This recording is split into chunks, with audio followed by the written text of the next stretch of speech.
Welcome everybody to our pitch for Man of Steel 2. Thank you for joining us here today. I am Andrew and I'm joined by... And this is Ben, and for those who don't know us, we are the podcast Superhero Stuff You Should Know. We dive into comic book movies like Man of Steel, Batman vs. Superman, the upcoming Justice League, and we go into comic book connections, themes, and little-known facts.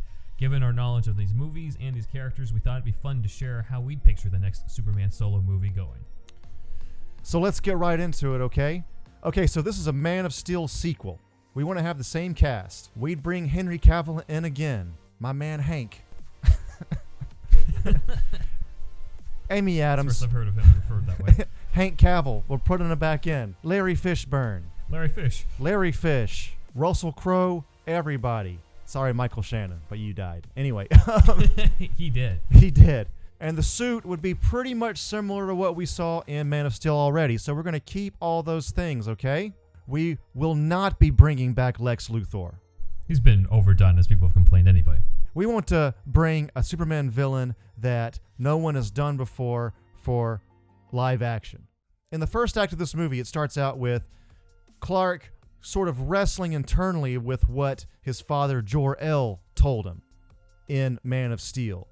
That he wrestles with that line, you can save them all.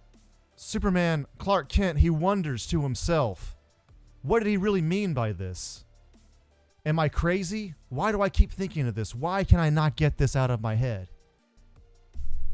And when we look over Metropolis, this is definitely a type of city ripe for being saved at the moment. It's kind of become a cynical place, somewhat divided, probably because of all the disasters that have been happening in the past few movies that have been in there. So people are really only out for themselves. We see them get into fights, steal, there are witnesses, and just nobody really cares. They just sort of ignore it. It's not quite Gotham level, but it's just kind of more, it's less of a seedy, corrupt place and more of just general apathy that's there. If there's lost tourists, no one's around to help them. Nobody mugs them, but no one's around to help them. People are kind of just done with helping each other. And again, the city is ripe for a hero to give them hope. And that hero arrives in the form of Metallo.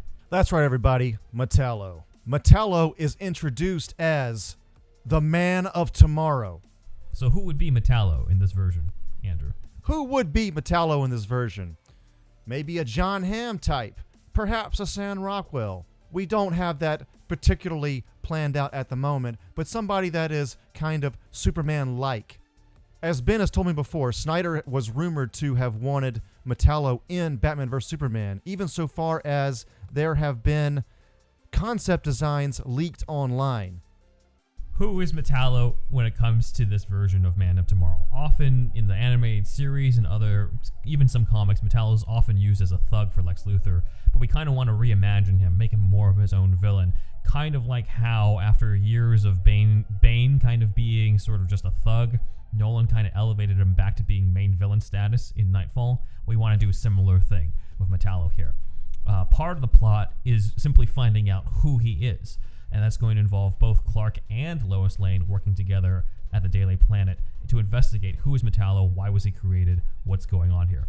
We haven't actually seen these versions of Lois and Clark work together as reporters before. We've seen plenty of Lois do her own investigation, Clark do a separate investigation in the Ultimate Edition of Batman vs. Superman. It's time to see them actually play off each other and see a little bit more of what people know of Clark Kent the reporter, address what other people's perception of Clark is, since we haven't had a chance to really explore much of that so far. Just to be clear, we're not asking him to be a Christopher Reeve clone. But it would be a good idea to get a good distinction between Clark Kent the reporter and Superman. Exactly. So again, we don't want to see Cavill bumping into a whole bunch of people, knocking over desks and all that stuff. We've seen that before. It was fine in the Christopher Reeve stuff. It's time for a new update. Journalism is definitely a hot topic in this day and age, and so that makes Clark Kent even more relevant than ever. So again, not Christopher Reeve, but maybe something closer to the old radio series or the George Reeves show, where he's still a crusading reporter, still out to get the truth, still determined, but believable enough so that people just don't see him as Superman in glasses. So that's kind of what we wanted to do in order to give Clark a role. Of course, through this investigation, you might already know what they're going to find out because you know comics, but we find out that Metallo is John Corbin, who, like in the Secret Origin DC Comics, is a war hero. he's from the army. However, unlike that version, we're making him a little bit more morally ambiguous. He's not automatically created as some sort of weapon against Superman. In fact, he's a fan of Superman. He wants to help Superman, and he wants to help him defend the city. He's basically one of the lone survivors of the Doomsday attack. Doomsday attacked all these helicopters before fighting Batman, Superman, and Wonder Woman in Batman vs. Superman. Corbin is one of the lone survivors of that. And after his injuries, Star Labs helped sort of hook him up with all these enhancements to allow him to defend Metropolis alongside Superman and help him fight. So unlike the comics, there's no evil intent behind Metallo yet. But he simply wants to help Superman and represents almost like our way, the humans' way, to try to measure up to Superman and help him out. And Star Labs is sort of building off of what Dr. Stone did with Cyborg, except unlike Dr. Stone, they don't have the Mother Box anymore. After Justice League, that's all gone, so the technology isn't as good, which means that Metallo has one weakness right now. So like in the comics, Metallo is powered by uranium. But At first. But he has to go get recharged every 24 hours or else he'll power down. He'll start to lose some energy. The juice doesn't last that long. This brings us into the second act, Ben. Yes. And at this point, Superman and Metallo get along great. They're taking out small criminals at this time. And one of the small criminals that's maybe not so small that we come to find out is Intergang. So Intergang is using alien tech and alien weapons. So some might be coming from Darkseid, some might be leftover stuff from all the different invasions that have been left behind. But Intergang is basically regular criminals, but with souped up weapons. Here, they're a similar organization who figure out that the only way to sort of maintain their rule over Metropolis is to take out Superman. And they know of Superman's one weakness because it's one of the things that had nearly killed him. And if we think about this continuity, we never saw what happened to the kryptonite after Superman used the spear to kill Doomsday. So we're going to pick up that plot thread and show that Intergang is after the kryptonite so they can take out Superman. They don't care who they have to kill in order to get it, so they attack Star Labs and leave a few bodies behind, which rattles both Superman and Metallo especially because those are some of the scientists who helped put him together and gave him a new lease on life. So then Intergang gets the kryptonite. Superman is nearly incapacitated by it, but then Metallo wants to exact justice for Star Labs. He ends up killing most of them, but some survive barely. Metallo himself barely survives because his uranium energy almost runs out at this point. So it's almost a huge life or death situation, but we're only in, say, the middle of the movie at this point. Metallo nearly dies, Superman nearly dies, but the Intergang members have been killed off for the most part. And Superman, in witnessing this, is somewhat distraught because he's sort of seen the worst of humanity in Intergang as well as what Metallo has just done. But what is surprising to him, and the most disheartening part to him, isn't necessarily that Metallo did that, because he's been exposed to that side of vigilantism before, but because people like that Metallo has done this, and they start to see no need for this overpowered Boy Scout any longer. In fact, when Intergang is executed by Metallo, the crowd cheers. And at this point, they defeated Intergang, but as I said before, Metallo has really run out of juice. He needs more uranium. So then at this point, he notices that kryptonite powers him way more than uranium does. He puts it in his chest. He doesn't really know exactly what's going to do to him, but he feels a huge energy boost, so he just does it anyway. So then in a later scene, Metallo goes to an amputee ward, asking people if they want to join him as the new future of humanity. And of course, many sign up. At this point, we have the appearance of what we're calling the Metallo militia. Now, Superman at first doesn't see this as a whole group of supervillains because, again, he hasn't read Superman comics. He's in our version of the story. So even though Metallo did execute Intergang, he still thinks that there's a chance to sort of guide them towards his way of doing things. The problem is that Metallo's too far gone at this point. He thinks that Superman is jealous here. He thinks that he's trying to control his guys. Suddenly, being Metallo is no longer about helping Superman. It's about replacing Superman. Metallo and his team turn on him because they feel that the world doesn't need him anymore. They feel that Superman trying to turn them back human makes him seem jealous of them. It makes Superman seem jealous. They don't like that. Metallo and his Metallo men, or Metallo militia, will go with either at this point. They see themselves as the future of humanity. They see themselves as the singularity, if you will. Man and machine have combined, and this is the singularity for them. They are a new epoch for mankind. Also thematically, everyone in this universe starts to feel that there are so many threats on the rise. We had the Kryptonian invasion in Man of Steel. We had Doomsday. We had the Steppenwolf invasion that the Justice League stepped in. Now there's Intergang. They can't rely just on superheroes anymore. Human beings have to sort of defend themselves, rely on themselves. And the only way to do that is to weaponize themselves, to enhance themselves, to give them more power. And that's what Corbin is. Metallo is the future of humanity. While all this is happening, we reveal that there are still some surviving members of Intergang, and they want revenge on Corbin. But we'll get back to them in a moment. So Clark sees what's going on, he sees where this is headed, and he knows it's going to be bad news. And he thinks that he has to at least try and show them another way. So the next time that he stops a disaster or a major crime, he wraps up the conflict publicly and shows, hey, I did this with no lives lost. Everyone was saved. Everything's okay. You can still do this. You can still, there's still a way back. But Corbin and the Metallo militia arrive, and Corbin himself executes the leader of the criminals. Enraged by this, Superman ends up punching Metallo, the hero of Metropolis, the man of tomorrow, in front of the whole city. And when everyone witnesses this, Metallo declares war on Superman. And just to cement that, he opens up his chest, revealing that he has the kryptonite. Everyone else on his militia is powered by uranium, but he's got the rest of the remnants of the spear. So he doesn't want to kill Superman, though. Out of respect for their history and because Superman was his original inspiration for him, he lets him off with a warning and basically says, stay out of my way.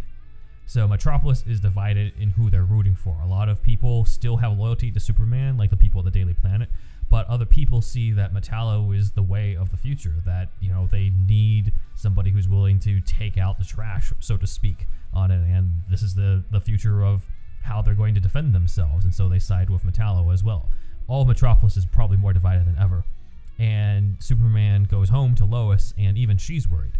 Not necessarily worried that Metallo has kryptonite and can kill Superman, because there's probably a way to defeat that still, but she's more worried that Metallo is right. She's worried that Superman is actually in the wrong on this, that maybe, they're right, he can't be everywhere. People seem to want Metallo. There's more than one guy in this. There's a whole militia of them, and the streets, let's face it, are safer with Intergang out of the picture. But Clark tells Lois, I have to show them another way. And if it's starting to sound familiar to people, the answer is yes, we are doing a form of Superman versus the Elite here, but with Metallo instead. And we have a few twists on that coming up. So if you're not familiar with that, stay tuned, and you'll find out what elements those are going to be. Indeed, Ben. And that leads us to the third act, in which Superman goes to confront the Metallo militia, but unbeknownst to either party, the Intergang is about to set off a bomb in Metropolis. Indeed. But with neither party knowing that's about to happen, we are instead having a fight. Metallo and the Metallo militia see Superman is coming, and Corbin himself says, well, I warned him, and he sends his men to fight Superman to wear him down before planning to hit him with the kryptonite. Superman fights them, but holds back from killing them because he still thinks he can get through to them. And Corbin brings up, well, see, that's where you've already lost, because we're willing to do what you won't. And Superman is pretty much nearly outnumbered by the Metallo militia. Corbin arrives to deal the final blow, prepares to open up his chest to expose the kryptonite, only to find that he can't. It's been welded shut. In fact, it's very hot to the touch. It's been welded shut by heat vision. As he looks down at Superman, believing that he's beaten, Superman looks up and smiles. See, Superman this whole time has been fighting the Metallo militia, but he's also secretly been using the heat vision in very microscopic ways to sort of weld the chest shut. And this whole time, when Corbin thought his men were wearing down Superman, Superman was wearing them down instead. Suddenly, Superman super speeds away. And if you're an audience member frustrated by how Superman might be too much of a Boy Scout, Superman might be, getting his ass beat in fights, this sequence is for you. Release the Kraken! So the Metallo militia scanned the area to see where Superman went, and Corbin hears Superman say, I get it now. I made the mistake of treating you like people. So thank you for showing me the way. And suddenly, zoom, one guy gets picked off, another guy gets picked off. They all start disappearing around Corbin. This Metallo militia seems to be disappearing left and right. This Superman has clearly learned a thing or two from Affleck's Batman. And you hear screams. And Corbin's firing weapons all over the place trying to get the Superman, and he hears this huge hunk of metal drop. It's a cube of scrap metal, and it's covered in blood. And then there's another cube, and another cube, and suddenly Corbin realizes Superman is now homicidal. He's starting to kill off all his men. And terrified of this, he starts broadcasting this to the rest of the world through the technology that he's been attached to. And everyone else out in the world is terrified as he is. Superman has now gone rogue. And as a red-eyed Superman grabs him, he says, "Tell me, how does it feel to watch your dreams die?" And Metallo begs back to him, "Superman, you don't do this." And in the last-ditch effort, he brings up, "Hey, like, I'm filming this whole thing. Everyone can see that you're a fraud now." And Superman says that he doesn't care. Metallo then says, "You can't do this! You're not God!" And then Superman responds, "I know, and neither are you." And then Superman suddenly releases his grip on Metallo. And Metallo is confused. Like, what are you talking about? And Superman brings up, "Your men are fine, by the way.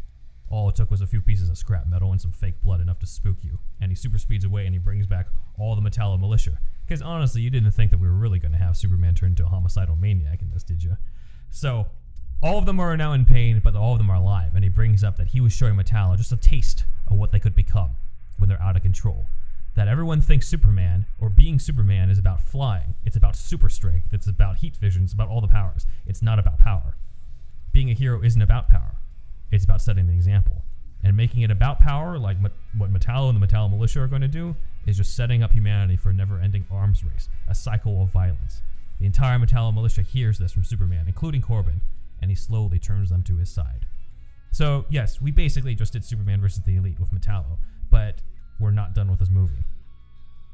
At this point, the surviving members of Inner Gang choose now to attack. They're threatening to set off a bomb in Metropolis if Metallo doesn't hand over the kryptonite to them, basically pull it out of his chest and give it to them. Superman decides, okay, you guys have learned your lesson. Whether you're with me or not, I have to stop Inner Gang.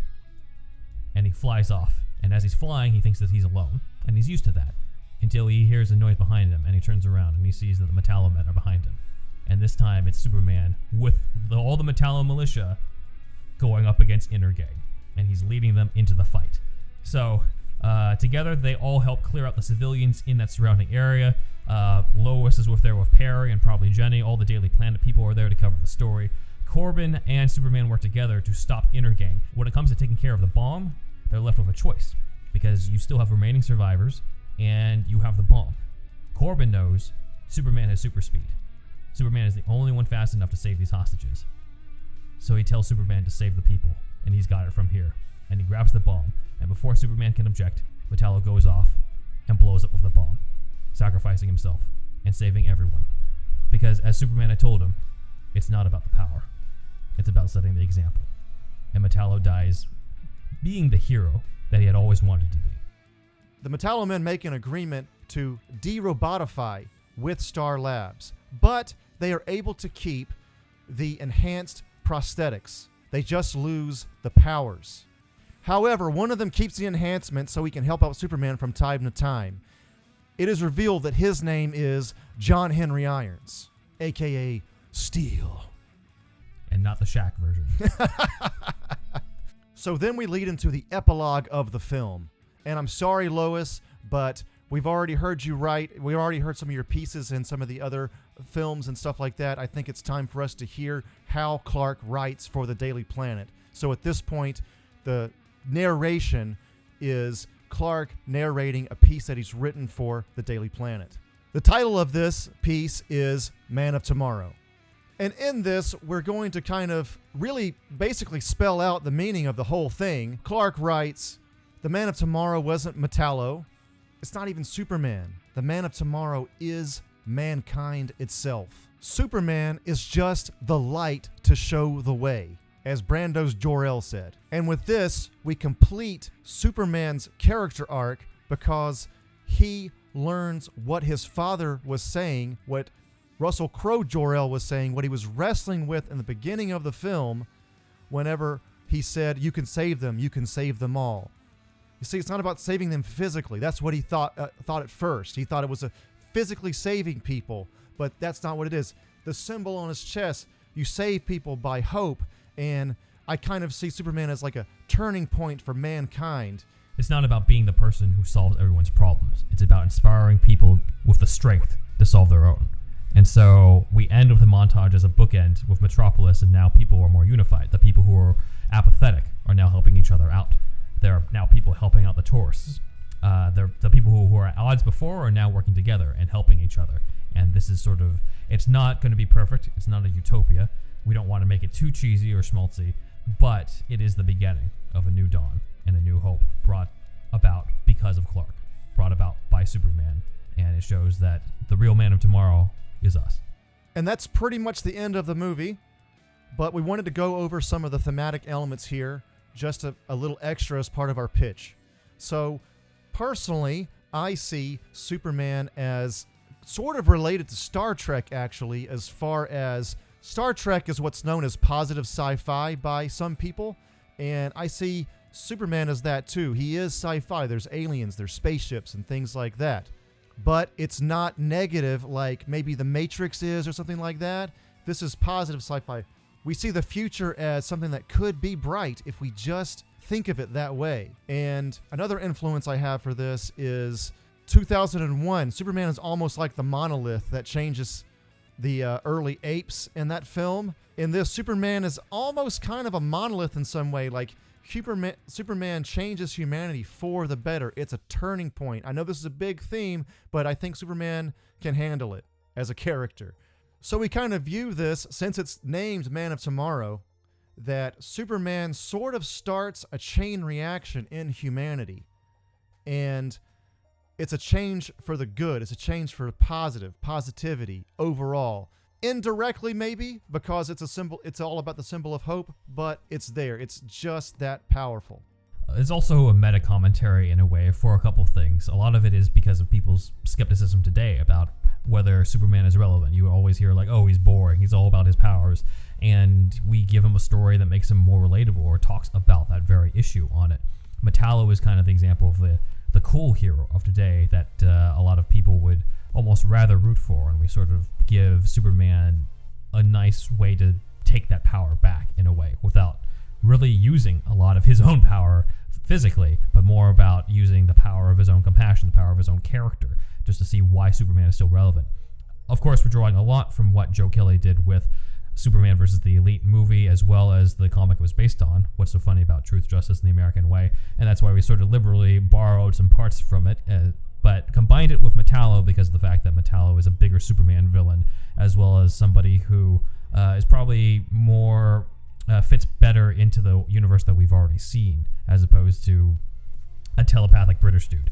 We are borrowing a lot from Superman versus the Elite, like he just said, but I don't think there's a live-action superhero movie out there that doesn't borrow from some previous source, whether it be a comic or an animated feature or what have you. We also think that Superman versus the Elite is possibly the best animated movie for Superman that's ever been made so far. The reason for this is the Elite, the villains in Superman versus the Elite, go against Superman's themes and his morals directly. And that's what makes that movie so powerful. There's also a meta-commentary I realized where it's addressing a lot of people's criticisms of this specific version of Superman. Some say that the Cavill version is, not good or pure enough, or that he doesn't smile enough, or he's too evil and stuff. And we actually show the contrast. We actually show him being like that, or make you think that he's like that for a little bit, just to show like, no, that's what he would be like if he was like that. And then we dial him back in to be like, no, this is who Superman really is, and he's still Superman. He's still, even though this is an interpretation, he's still the Superman you know and love. It's a different type of world than what you might be used to, a different interpretation than what you're used to, but it still is the same character, and he still stands for the same things that you're used to in all the other interpretations. And just to talk about themes, just one last time, I think this should be part of this movie, but also basically any Superman movie. Anytime you talk about Superman, I think especially, you want to, the script should talk about what is human kindness, how important is that? What is goodness? How important are morals? How much do we need all that stuff? And then one last thing that's not about themes is we want to have this be a little bit more quippy. Maybe not to Spider-Man level, but more like Superman the animated series did a lot of the time. We want to have Superman just say a few funny lines here and there. It still fit with the character. It's been a part of Superman's history. And we just think that injecting a little bit more humor into some of his lines as Superman is important, I think. There's one moment in Superman the Animated Series in which a robot asks him at the door, friend or foe, and Superman flies in and just lasers the robot, and he just answers, foe, and just flies on in. And I think that could add a lot. That can make Superman seem a little bit less stiff, a little bit more fun, and I think people would enjoy that, and it's not out of character for him at all. So we hope you enjoyed this. Let us know in the comments if you want to see more videos like this. We release a podcast every Monday, and we have a Patreon episode every Friday. So please check that out. Thanks for watching. And this is Andrew signing off. And this is Ben signing off.